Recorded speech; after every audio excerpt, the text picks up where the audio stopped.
예배하는 우리 성도님들의 걸음과 가정 위에 하늘의 복과 은혜가 가득하시기를 주님의 이름으로 간절히 축원합니다. 아멘. 어느 아파트 경로당에 할아버지 세 분이서 아침에 들어오셨습니다. 근데 세 분이 얼굴이 다 똑같으신 거예요. 왼쪽 눈에 멍이 드셔가지고 세 분이서 들어오시는 거예요. 근데 세 분이서 앉으셔가지고 어젯밤에 있었던 일들을 함께 얘기를 나누고 있습니다. 60대 할아버지가 먼저 가장 어리니까 얘기하십니다. 나는 어제 와이프가 밤에 아침에 일어나서 와이프한테 밥을 달라고 그랬더니 주먹으로 탁 때려가지고 눈이 이렇게 멍들었다고 그런 얘기를 하는 거예요. 그러니까 옆에 있던 70대 할아버지가 나는 어제 와이프가 아침도 차려주지 않고 어디 나가길래 어디 가냐고 물어봤더니 주먹으로 눈을 때려가지고 멍이 들었다고. 맨 마지막에 80대 할아버지가 가만히 한숨을 쉬면서 얘기하십니다. 아침에 눈 떴더니 눈 떴다고 때렸다고 이제 그런 얘기가 있습니다. 이게 뭐 웃지 못할 얘기인데 참 그런 것 같아요. 자, 오늘 우리는 또 하나님께서 생명 주셔서 이렇게 예배하는 줄 믿습니다. 자, 오른손을 가시며 함께 저를 따라서 하겠습니다. 우리는 세상에서 가장 존귀하고 보배로운 하나님의 소유입니다. 우리는 하나님의 제사장 나라, 거룩한 백성입니다.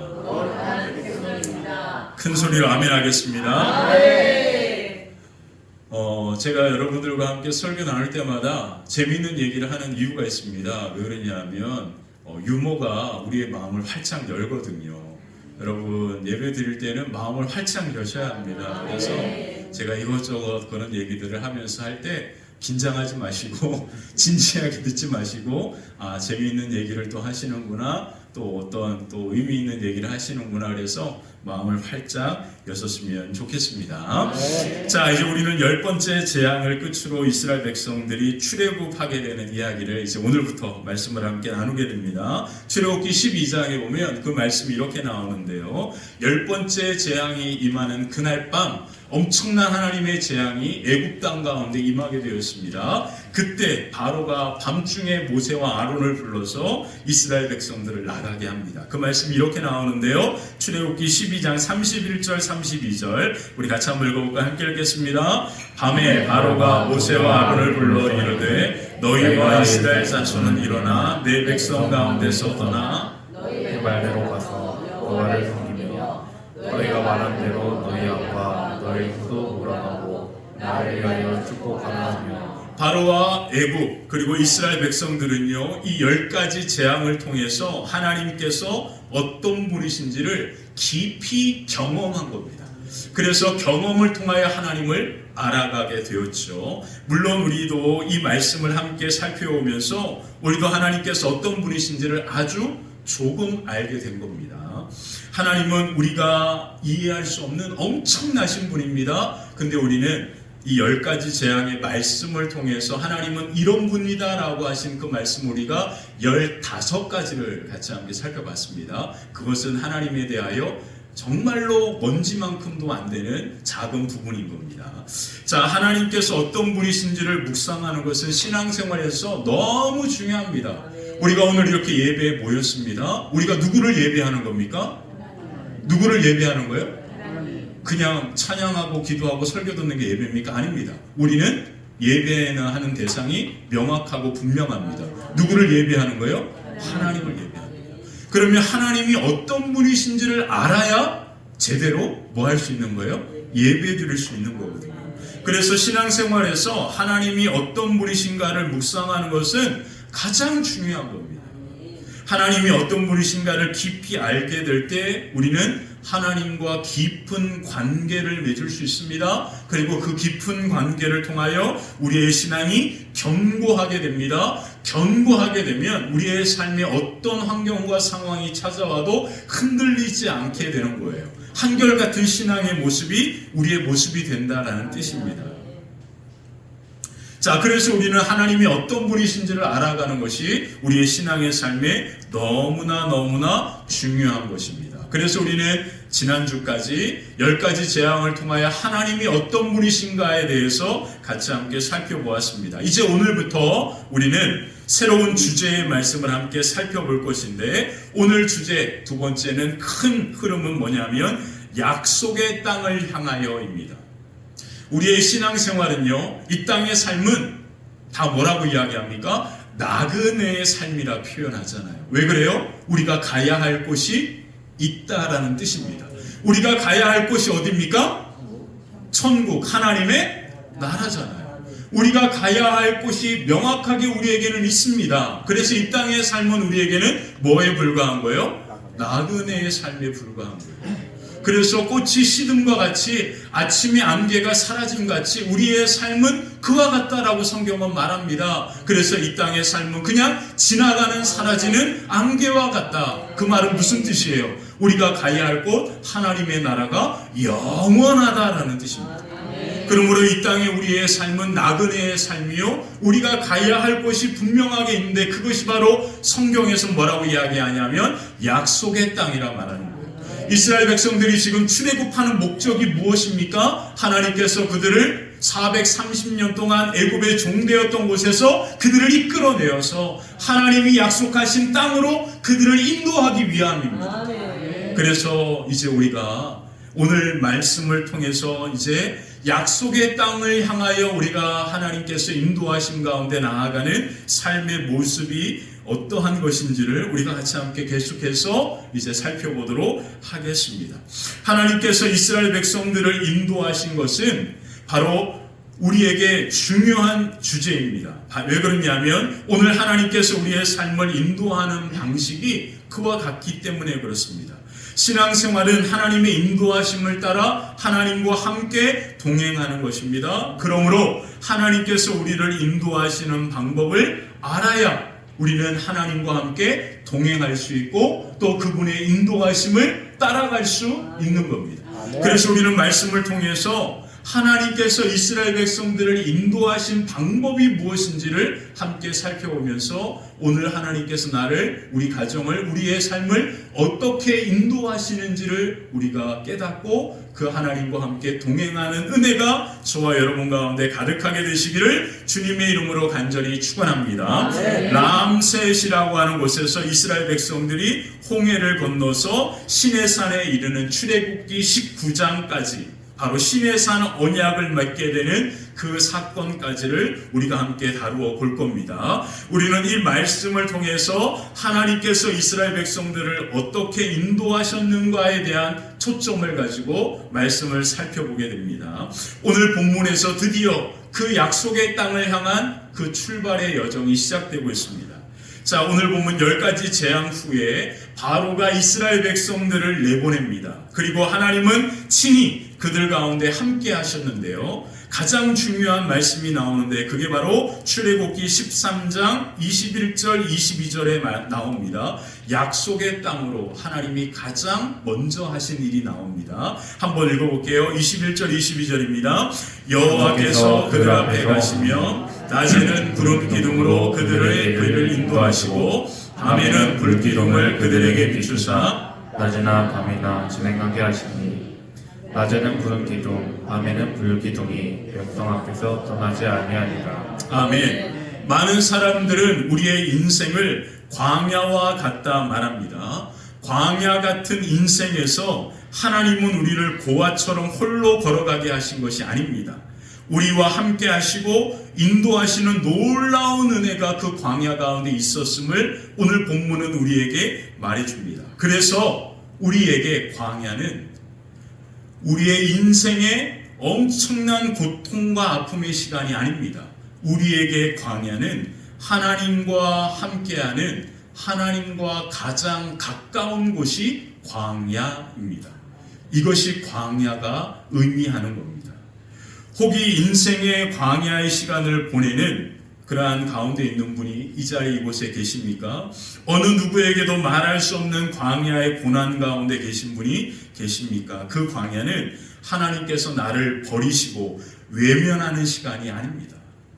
하나님께서 우리의 삶 가장 가까이 함께 하시는 시간이다라는 것을 오늘 기억하시고, 그 하나님과 함께 가장 가까이 계시는 하나님의 인도하심 가운데 여러분들이 살고, 여러분들의 가정이 살고, 기업이 살아나는 놀라운 역사가 가득하게 되시기를 주님의 이름으로 간절히 축원합니다. 자, 하나님께서 우리의 삶을 어떻게 이끌어 가시는지 오늘 그 첫 번째 시간 말씀을 함께 나누도록 하겠습니다. 첫 번째, 광야 좁은 길이 진정으로 사는 길입니다. 광야 좁은 길이 진정으로 사는 길입니다. 하나님께서 이스라엘 백성들을 어떻게 인도하셨습니까? 평탄한 길, 좋은 길이 아니라 광야 길로 인도하십니다. 그 광야 길의 시작이 이렇게 나오는데요. 17절을 한번 보면 그 이유를 이렇게 말씀하십니다. 한번 읽어볼까요? 17절입니다. 바로가 백성을 보낸 후에 블레셋 사람의 땅의 길은 가까울지라도 하나님이 그들을 그 길로 인도하지 아니하셨으니 이는 하나님이 말씀하시기를 이 백성이 전쟁을 하게 되면 마음을 돌이켜 애굽으로 돌아갈까 하셨습니다. 이스라엘 백성들이 애굽에서 나와서 광야 길을 갔던 지도가 있는데요. 그 지도를 한번 보도록 할까요? 이런 여정이었습니다. 고센 땅 라함셋은 지중해 연안에 있는 그런 수도입니다. 좋은 아주 그러니까 해안 도시였죠. 그곳에서 나와가지고 숫곳에서를 지나서 에담 홍해 맞은편에 장막을 쳤다라고 말합니다. 그리고 이제 곧 출애굽기 14장에서 홍해를 건너는 그와 같은 일들이 일어나는 거예요. 이와 같은 여정으로 이스라엘 백성들이 하나님의 인도하심을 따라갑니다.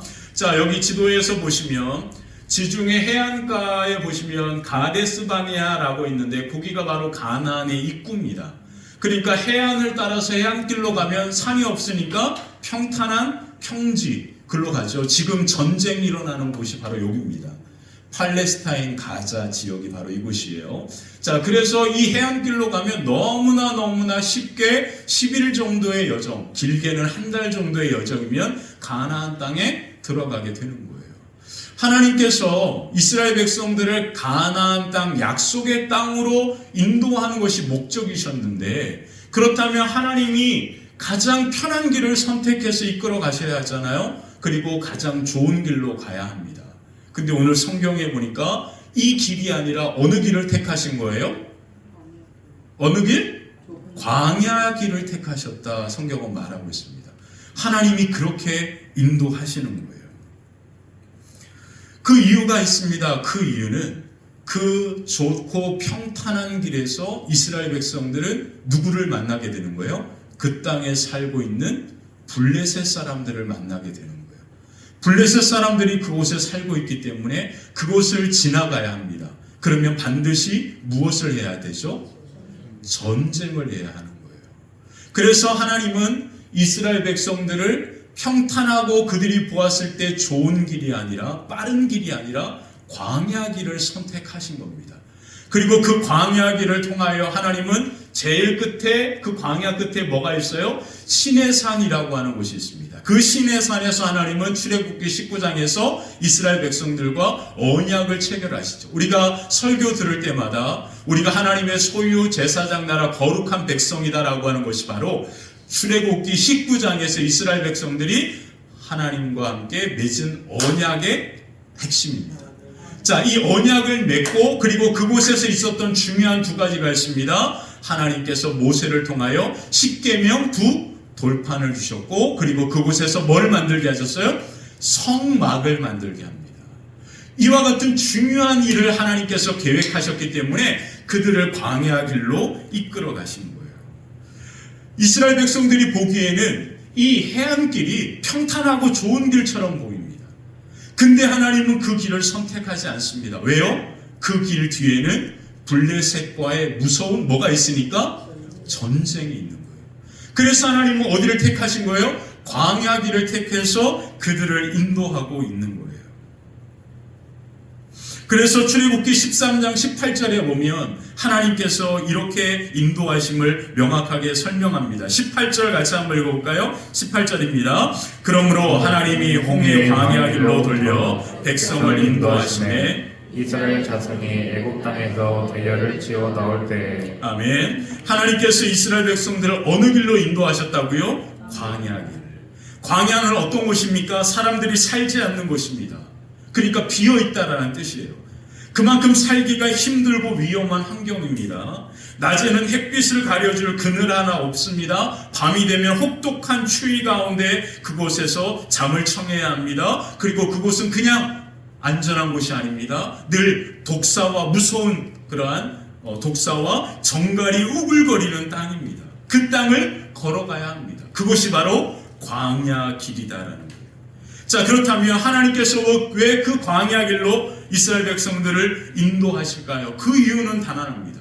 그 길이 이렇게 위험하고 힘들어 보이지만 그 길 끝에서 하나님과의 놀라운 언약의 백성이 되어지고 하나님께서 그들에게 하나님의 백성으로 살아갈 십계명과 성막이라고 하는 그 엄청난 축복이 그 길 끝에 있는 거예요. 근데 이스라엘 백성들에게는 아무것도 보이지 않습니다. 그냥 그 길이 힘들고 어려운 거예요. 근데 그들 눈에는 좋게 보이는 길이 어딥니까? 해안길이잖아요. 평탄한 길이고 좋은 길입니다. 근데 하나님은 그 길로 인도하시는 것이 아니라 고난 광야의 길로 그 길을 이끌어 가십니다. 이스라엘 백성들이 보기에는 그 길이 좋아 보입니다. 그런데 분명히 그 길에는 뭐가 있는 거예요? 전쟁의 무서운 위협이 있는 거예요. 이 모든 것을 하나님은 다 뭐 하고 계신 겁니까? 알고 계셨다라는 거예요. 근데 우리 눈에 보기에는 광야 길은 힘들고 어려운 것처럼 보이고, 그리고 우리 눈에는 그 해안길은 좋은 길, 평탄한 길, 정말로 하나님의 약속의 땅으로 가는 쫙 뻗은 그런 길처럼 보입니다. 근데 그 길 끝에 엄청난 위협이 도사리고 있다라는 것은 알 수가 없는 거예요. 제가 오늘 아침에 교회에 올 때 제가 봉담에서부터 이제 고속도로를 타고 오거든요. 근데 오늘 오는 길에 터널, 긴 터널, 수리산인가요? 그 긴 터널을 지나는데 터널이 막혀가지고 차가 오도 가도 못합니다. 나중에 알고 보니까 사고가 난 거예요. 불과 몇 분 전에 사고가 나가지고 트럭에 짐을 싣고 가다 짐이 떨어졌는데 그 짐에 택시가 팍 부딪힌 거예요. 제가 오늘요 조금 일찍만 나왔어도 그 사고를 만날 수도 있는 상황이에요. 막혔을 때 모르죠. 답답하죠. 무슨 일이 일어나는지. 근데 가까이 보니까 가슴이 철렁하더라고요. 한 30분 동안 막혀가지고 오고 못하고 아침 10시에 우리 아이들과 예배 드려야 하는데 얼마나 막 긴장이 되겠어요. 답답하고 빨리 좀 가야 되는데. 자, 그런 마음이었습니다. 근데 그 사고를 지나가면서 보니까 너무너무 감사한 거예요. 내가 만약 조금만 일찍 나왔더라면 반드시 그 사고와 직면할 수도 있는 상황이었던 거잖아요. 아멘. 우리의 삶이, 우리의 인생이 이와 같은 겁니다. 지금은 내가 보기에는 지금 내가 걸어가는 이 길이 광야 길이 고난 같습니다. 죽을 것 같습니다. 힘들고 어렵습니다. 아무것도 보이지 않습니다. 늘 위협과 두려움으로 그렇게 걸어가는 길인 것 같습니다. 근데 저 길은 보니까 너무나 평안하고 좋은 거예요. 쫙 뻗어 있는 거예요. 근데 그 길 끝에 전쟁의 위협이 있다는 것을 우리는 볼 수 없습니다. 이것이 바로 우리가 살아가는 인생입니다. 그래서 하나님은 오늘 우리에게 무엇을 말씀하십니까? 광야에 대한 우리의 생각을 바꾸라고 하시는 겁니다. 다시 한번 말씀드립니다. 여러분들의 인생이 평탄하고 순탄한 길만 있다라고 그렇게 생각하십니까? 여러분들 지금까지 그런 삶을 살아오셨어요? 우리의 인생은 절대 우리의 생각대로 가지 않잖아요. 생각지 않는 고난과 아픔이 우리의 인생에 언제나 찾아오잖아요. 우리의 육체도 마찬가지 아닙니까? 그와 같은 인생과 삶이 우리의 인생이잖아요. 우리의 눈에는 편안하게 순탄하게 걸어갈 것을 기대하면서 살아가는 우리의 인생의 그러한 생각과 관점이 있습니다. 그래서 광야 길은 너무나 싫은 거예요. 짜증나는 거예요. 답답한 거예요.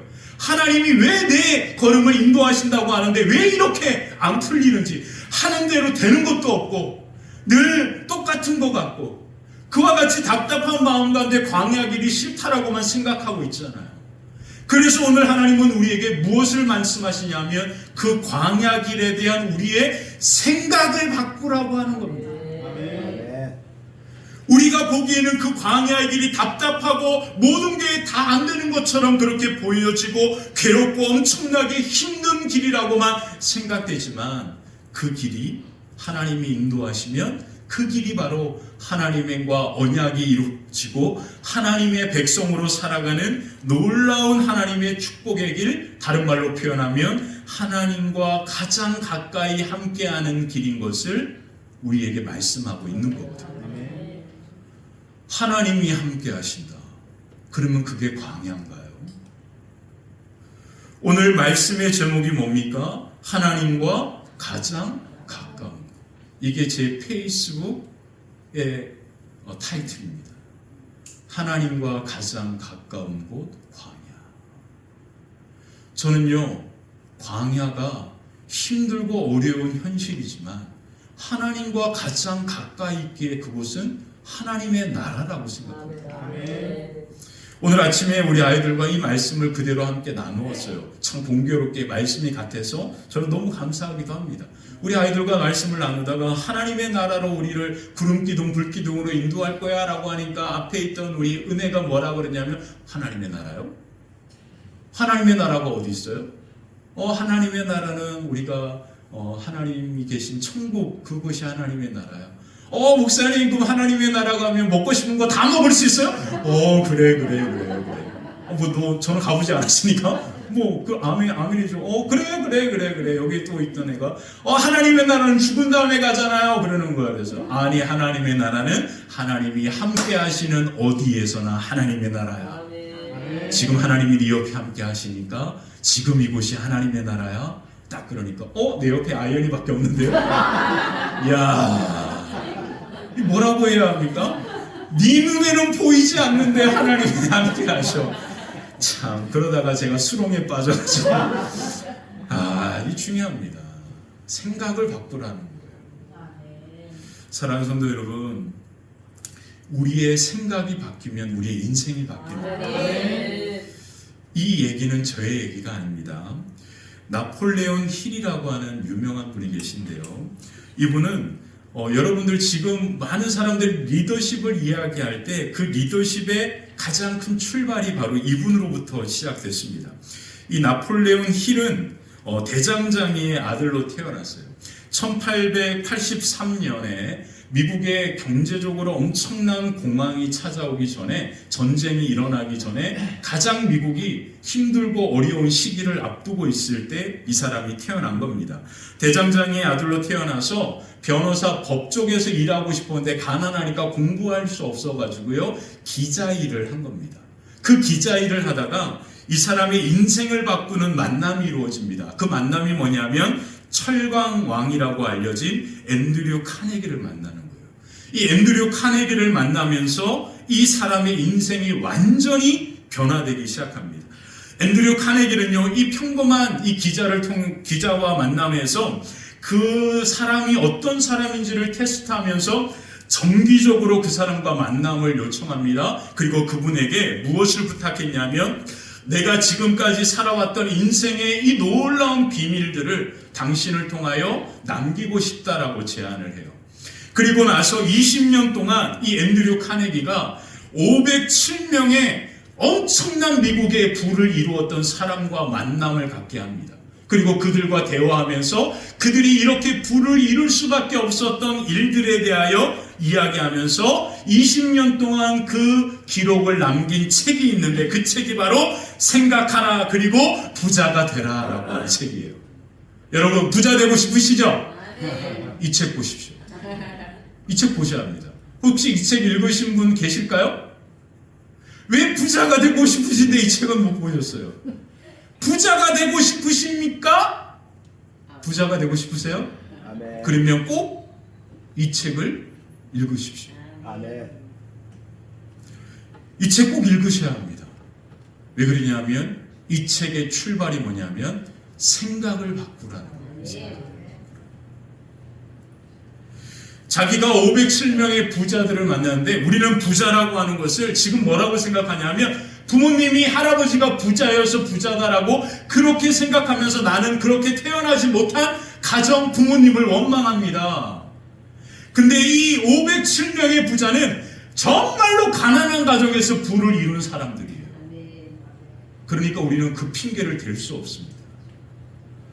507명의 이 부자들과의 만났던 이 이야기를 기록한 이 책이 왜 우리에게 의미가 있냐면, 그들은 부모님을 두어서 부자가 된 게 아니고요, 그들은 너무나 가난했는데 그 가난 속에서 그들이 부자가 될 수 있었던 이유와 그 삶의 태도와 생각들을 이야기하면서 기록으로 그 공통점을 13가지를 남깁니다. 13가지의 그들의 공통점을 이야기하면서 그 공통점의 가장 첫 번째가 뭐냐면 그들의 생각이 달랐다라는 거예요. 그들은요, 그들의 생각이 부자가 되겠다라고 하는 생각을 갖고 있었다라는 거예요. 그래서 그 생각 가운데 그들의 삶이 그렇게 나아갔다라고 표현합니다. 자, 오늘 말씀으로 돌아오겠습니다. 여러분들은 인생에 찾아온 광야를 어떻게 생각하고 계십니까? 하나님이 나를 벌주고 나를 버렸기 때문에 이 광야가 찾아왔다라고 생각하면서 그 광야 가운데서 원망하면서 하나님에 대하여 섭섭한 마음으로 혹시 이렇게 그 광야를 맞이하는 분 계시지 않습니까? 저도요, 오늘 목사님 말씀하셨지만 제 인생의 삶에 돌아보면 순탄하고 평탄했던 길은 한 번도 없었어요. 지금도 마찬가지고. 여러분, 기생충에 나오는 그 앉아서 화장실을 앉으면 머리가 닿는 그 지하 단칸방에 저희가 살았습니다. 여기 아시는 분 계시지만 제가 20살 때 군대 전역하고 25살이었으니까요. 그때 군대 전역하고부터 40살까지 그렇게 지하 단칸방에서 사셨던 이제 환경이었잖아요. 거기서 살면서 누워있으면서 한 번도 이곳을 벗어날 것이다 라고 하는 것은 저는 꿈꿀 수가 없었던 환경이었습니다. 기생충이 그런 거 아니에요. 비가 오면 늘 창문을 통하여 비가 쏟아질 것, 그 문을 통하여 그래서 제가 이번 추석에 우리 동생들 왔길래 우리 한번 거기 가볼까? 이런 얘기했습니다. 저는 지금 제가 사는 환경, 우리 동생들이 사는 환경, 그와 같은 환경을 그 지하실에서는 한 번도 꿈꿔보지 못했습니다. 생각조차 할 수 없었단 말이에요. 그래도 저는요, 그래도 우리 가정은요, 이 광야가 하나님이 함께 하시기 때문에 그곳이 천국이라고 여기면서 25년을 보낸 거예요. 20여 년. 저는 한 번도 우리 어머니 계시지만, 여기 계시지만, 제 동생들 있지만 그곳이 지옥 같다라고 말해본 적이 없습니다. 비록 이곳이 지하 단칸방이지만 하나님이 함께 하시는 이곳이 천국입니다. 그렇게 저는 마음속으로는 이게 언제 벗어날까 생각은 갖고 있지만 그 시간이 이렇게 짧을 줄은 몰랐어요. 지금 생각해보면 제 나이 지금 이제 50을 앞두고 있습니다. 그리고 저는 저희 와이프가 물어봅니다. 여보, 어제 산책하면서 여보는 몇 살까지 살 거야? 나 150까지. 나 이제 내 인생 3분의 1밖에 안 살았어. 아니, 내 인생 150년에 불과 15년의 그 단칸방의 삶은 어떻게 비교가 돼요? 저는 지금 그 시간이 지옥 같은 시간이라고 생각하지 않습니다. 사랑하는 성도 여러분, 우리의 생각이 오늘 첫 번째 바뀌어야 합니다. 광야의 길은 하나님이 가장 나와 가까이 계신, 하나님이 함께 하시는 놀라운 은혜의 길인 것을 우리의 생각을 바꾸셨으면 좋겠습니다. 우리와 함께 하시는 하나님께서 우리의 길을 가장 좋은 길로, 생명이 사는 길로 인도하시는 그 영광의 역사가 저와 여러분 가운데 가득하게 될 줄 믿습니다. 그래서 마태복음 7장에 예수님은 이런 말씀을 하신 거예요. 이 말씀 같이 한번 읽어볼까요? 함께 읽겠습니다. 좁은 문으로 들어가라. 멸망으로 인도하는 문은 크고 그 길이 넓어 그리로 들어가는 자가 많고 생명으로 인도하는 문은 좁고 길이 협착하여 찾는 이가 적음이라. 아멘. 좁은 길, 광야, 그 길이 어디로 들어가는 길이에요? 생명으로 들어가는 길입니다.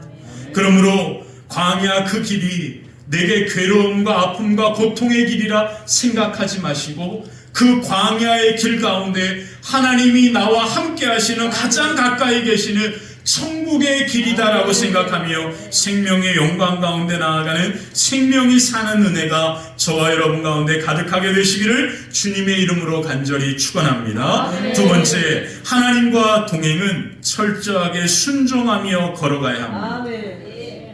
하나님과 동행은 철저하게 순종하며 걸어가야 합니다. 하나님께서 우리를 어떻게 인도하실까요? 우리와 함께 하심으로 우리의 걸음을 인도하십니다. 하나님이 이스라엘 백성과 함께 하신 방법이 무엇입니까? 구름 기둥과 불 기둥이었습니다. 다른 말로 표현하면 구름 기둥과 불 기둥은 어떠한 신비한 현상이 아니고요, 하나님이 그들 가운데 뭐 하셨다?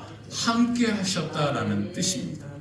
자, 구름 기둥과 불 기둥이 오늘 신학의 시대를 살아가는 우리에게 바로 무엇을 의미합니까? 성령을 의미합니다. 그래서 로마서 8장에 보면 성령 하나님과 함께 살아가는 삶에 대하여 사도 바울은 이렇게 말했는데요. 로마서 8장 13절 15절 같이 한번 읽어볼까? 함께 읽겠습니다. 너희가 육신대로 살면 반드시 죽을 것이로되. 자, 육신대로 산다. 다른 말로 표현하면 내 생각과 내 감정과 내 눈에 보이는 것을 따라 살면 반드시 뭐 할 것이다? 명확합니다. 절대 여러분들의 눈과 생각을 신뢰하지 마십시오. 우리가 신뢰할 것은 오직 하나님의 말씀뿐입니다. 저도 마찬가지고. 자, 계속 읽어볼게요. 영으로서 몸의 행실을 뭐하면? 죽이면 뭐한다? 살 것이다. 영으로 몸의 행실을 죽인다라는 말은 어려운 게 아닙니다. 하나님의 성령의 인도하심을 따라 나아가면 우리의 육체에 보이는 것, 생각하는 것이 다 사라지고 하나님의 말씀과 하나님의 인도하심 가운데 나아가니까 우리가 뭐 하게 되는 거예요? 마지막 살게 된다.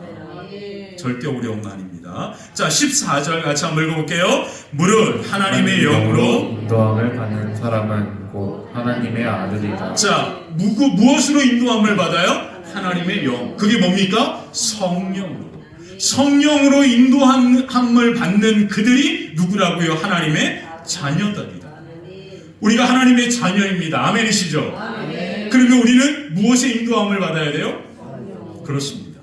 자, 15절 또 읽겠습니다. 함께 읽겠습니다. 너희는 다시 무수하는 종의 영을 받지 아니하고 양자의 영을 받았으므로 우리가 아빠 아버지라고 부르짖느니라. 아멘. 하나님께서 이스라엘 백성들을 애굽에서 이끌어냈습니다. 그때 애굽에 있을 때 이스라엘 백성들의 상태는 뭐예요?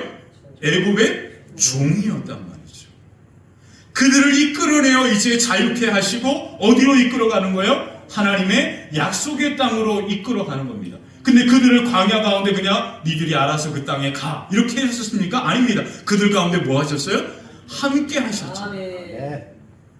하나님께서 죄의 종이었던 우리를 예수님의 십자가의 보혈의 은혜로 어린 양의 보혈의 피로 우리를 뭐 하셨습니까? 자유케 해방케 하셨습니다. 그리고 우리를 하나님의 뭐가 되게 하신 거예요? 자녀가 되게 하셨습니다. 하나님의 자녀가 된 우리를 세상 가운데 너희들 마음대로 이제 네 생각대로 살아가 이게 아니고요. 성령께서 우리 가운데 뭐 하시는 거예요? 함께 하심으로 우리의 걸음을 뭐 하십니까? 인도하시는 거예요. 그래서 우리가 하나님을 뭐라고 부릅니까? 아빠, 아버지라 부르는 겁니다.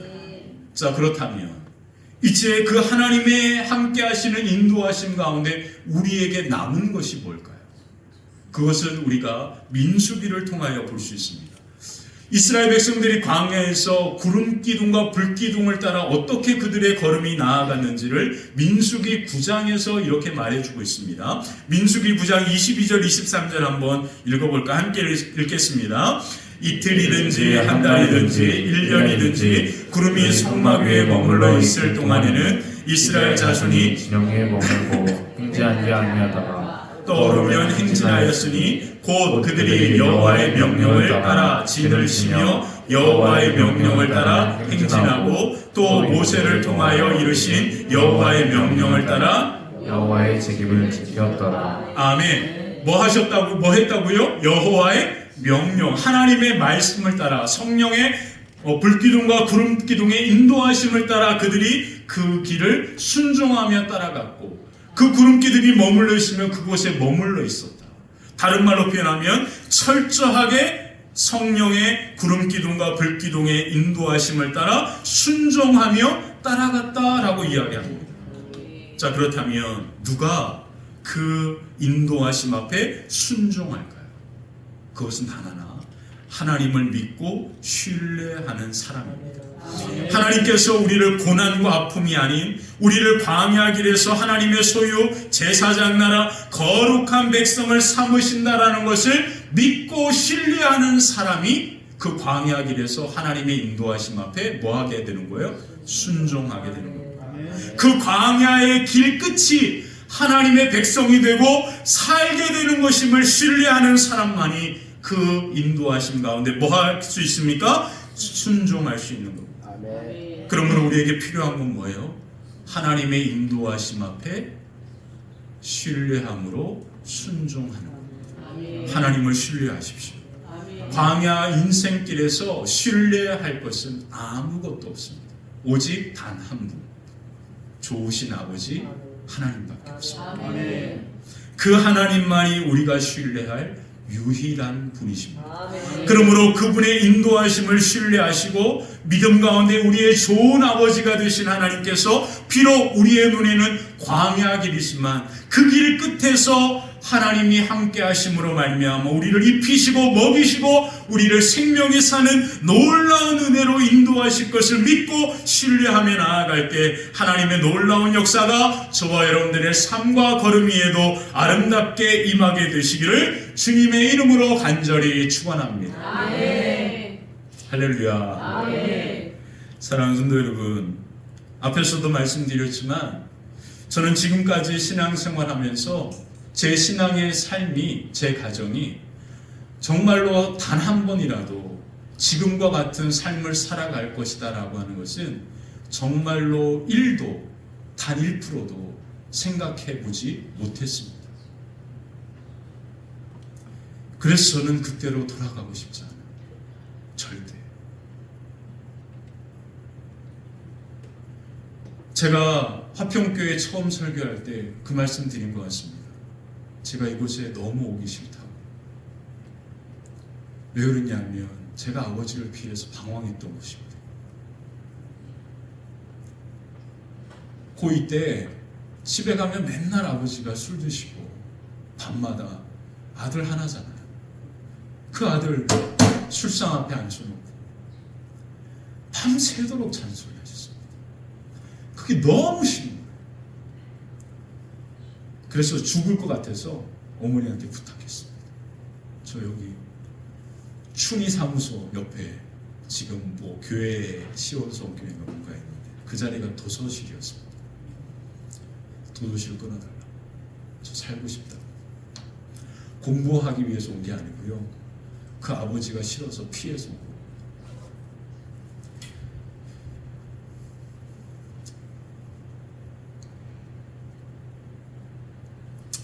근데 그 아버지가 그리워.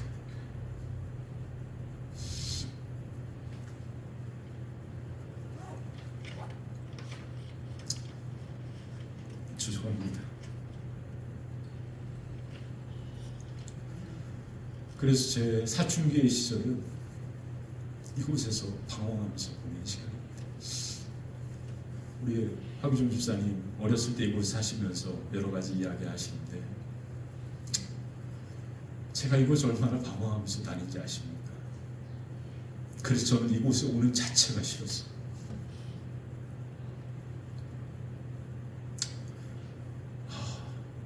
근데 하나님 가라 하시니까 매주 오잖아요. 그 추억을 뚫고.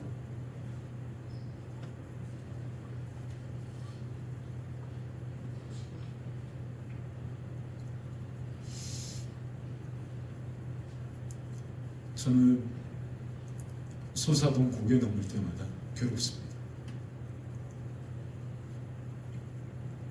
근데 제가 하나님과 2년 동안 하나님 앞에 기도했던 제목이 저를 가장 먼저 부르는 곳이면 어디든지 가서 설교하겠습니다. 그 기도였거든요. 근데 가장 먼저 저를 불렀던 곳이 화평교회였어요. 아멘. 그리고 이곳에 제가 서 있어요. 제가 얼마나 힘들었겠어요. 그리고 지금도. 근데 왜 그러냐면 힘들고 어려운 길이 제가 선택한 게 아니잖아요. 하나님께서 저를 이끄는 길이라면 전 그 길에 하나님의 엄청난 역사가 있다는 것을 제 삶을 통하여 깊이 경험하고 깨달은 사람이잖아요. 그러니까 이 힘듦은 저에게 중요한 게 아닙니다. 하나님은 반드시 이 길을 통하여 놀라운 일들을 행하실 것을 저는 믿기 때문이죠. 아멘. 저는 정말로 다시 한번 말씀드리지만 옛날로 돌아가시고 싶지가 않아요. 아멘. 금요일마다 기도회 끝나고 우리 권사님, 우리 집사님 모셔다 드리는 그 길이 제가 옛날에 살았던 그 집 옆으로 지나갑니다. 그 지나갈 때마다 제 마음은 늘 그때 기억과 추억들로 제 마음이 다시금 이렇게 솟아나와요. 힘들어요, 어려워요. 저도 사람인데.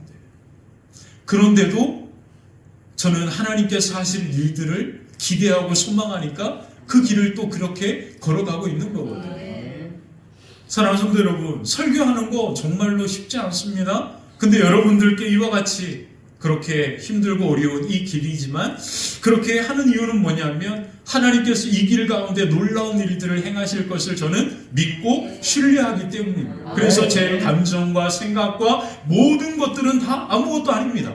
왜요? 저는 그냥 하나님께서 하실 놀라운 일들을 기대하고 소망하면서 그 인도하심에 그냥 나아가는 것뿐이에요. 저는 가장 무서운 게 있습니다. 그게 뭐냐면 하나님께서 나를 외면하시는 거예요. 저는 그게 가장 무섭습니다. 사람들이 저를 알아주지 않고 누군가 저를 생각하지 않고 기대하지 않아도 저는 그건 아무것도 아니에요. 근데 제게 가장 무서운 건 뭐냐면 하나님께서 나를 외면하실까봐 그게 가장 두려워요. 저는 그 15년의 인생의 광야가 하나님이 없으면 정말로 지옥 같은 시간을 제가 보냈기 때문에 하나님이 없는 광야의 길이 얼마나 힘들고 어렵다라는 것을 경험했기 때문에 저는 하나님이 없는 그 길이 가장 두렵거든요. 그렇다면 하나님이 함께 하시면 어떤 길이라도 저에게는 아무 문제가 되지 않습니다. 제가 비록 힘들고 어렵더라도 하나님이 함께 하시고 내 걸음을 이끌어 간다면 그 길 끝은 반드시 영광이라는 것을 알고 있기 때문입니다. 사랑하는 성도 여러분, 저는 내일 죽어도 아무 이유가 없는 그러한 몸입니다. 제게는 깊은 질병이 있거든요. 그 질병을 알고 나서 제가 40년 만에 그 질병이 어떤 것인 것을 알고 나서 의사 선생님이 저에게 그렇게 얘기했습니다. 지금까지 사신 것이 기적이다. 그 사실을 알고도 저는 미국으로 유학가야 한다라는 그 길을 하나님이 여셨기 때문에 그 길을 떠난 거예요. 아멘. 그리고 그 길에서 또 광야의 2년을 보냈습니다. 무엇이 열릴지 아무것도 모르잖아요. 근데 하나님이 그 길 가운데 함께 하셨어요. 돌아왔습니다. 길이 열렸나요? 우리가 살아가는 인생은 광야입니다.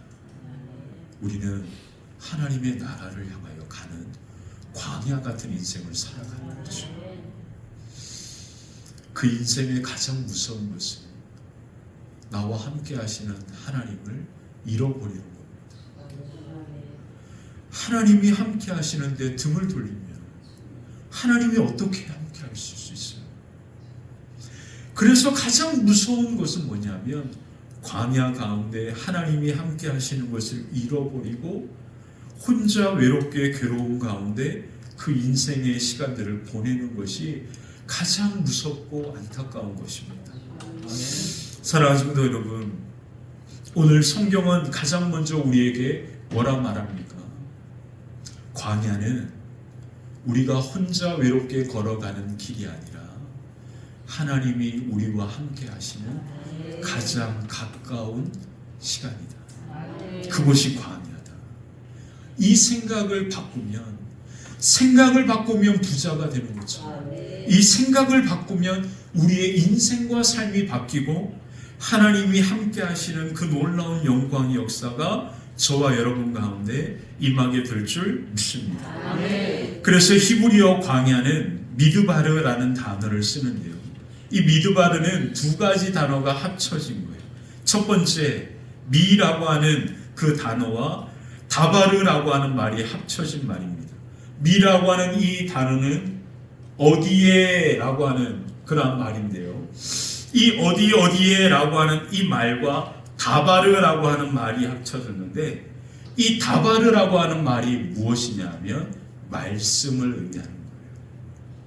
그래서 광야는 어떤 곳이냐면 하나님의 말씀이 있는 곳, 하나님의 말씀이 들려오는 곳이라는 뜻입니다. 우리의 인생의 광야는 하나님과 가장 가까이 있기 때문에 하나님의 말씀이 들려오고 그 말씀이 우리의 걸음을 이끌고 그 말씀이 살아서 우리의 삶을 살리는 놀라운 역사가 임하는 곳이 광야입니다. 그래서 하나님은 우리의 인생을 광야로 이끄시는 거예요. 그리고 그 광야가 바로 우리가 사는 것임을 오늘 성경은 우리에게 말하고 있습니다. 그러므로 오늘 저와 여러분들이 지금 우리의 인생에 가장 힘들고 어려운 광야 같은 시간을 보내고 있다라고 생각하지 마시고, 그 광야가 하나님이 내게 가장 가까이 계시는 곳이다라는 것을 생각하시고, 그곳에서 하나님의 말씀이 들려오고 우리를 먹이시고 입히시고 인도하시고 보호하셔서 믿음의 가문과 기업으로 아름답게 세워지는 놀라운 은혜가 저와 여러분 가운데 가득하게 되시기를 주님의 이름으로 간절히 축원합니다. 아멘. 우리 함께 찬양하며 기도하겠습니다. 우리 비준비하시니 함께 찬양하겠습니다.